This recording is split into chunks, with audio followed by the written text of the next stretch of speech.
I am a third generation in my family business, which is a sewing factory, which is something that is kind of rare these days in America. My grandpa started the business in 1958. It grew kind of slowly until my dad joined in the early 70s. By the time I was a kid, it was a full-fledged little sewing factory, and my sister and I spent tons of time there pretending we were running the place, taking pretend orders from people on the phone, all kinds of good stuff. So being in that business has been in my blood for as long as I can remember.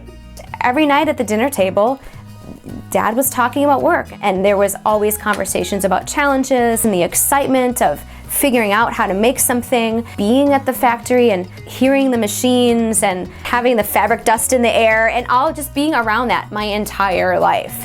That it's amazing that I was able to stay away for 12 years. That's almost more amazing than the fact that I eventually came home, because this is just in my DNA. Growing up, the business was as much of my home as my home was, honestly. I didn't work in the business much as a teenager. I sort of intentionally worked in other places. When I hit 18, swore that I would never be back, and went off and did my own thing in a totally different industry for a long time, for about 12 years. And then I decided I was a little homesick, both for my home and for the business.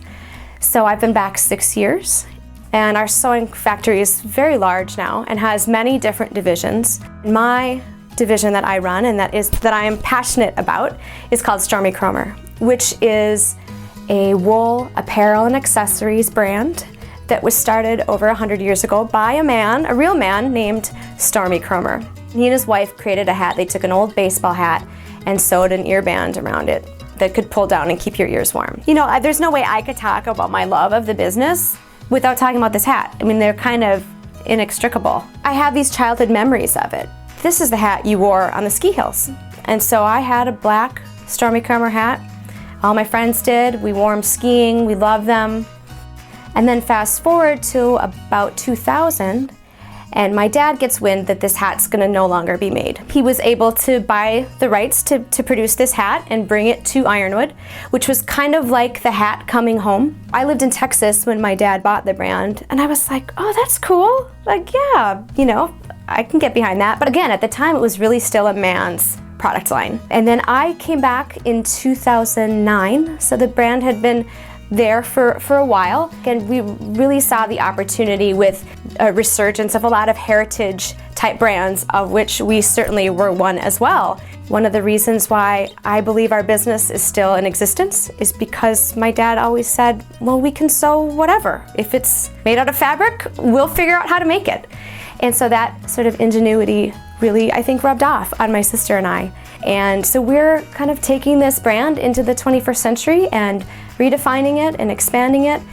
It's been a blast, taking something that has such a history and turning it into something that still reminds you maybe of your grandpa or of your cabin in the woods, but you're also equally as comfortable wearing it, you know, in the streets of Chicago or New York. I'm a part of something that it's a hat that means something to people. And how cool is that? And to have the kind of joy and excitement that this product brings to people, I mean, you can't beat it.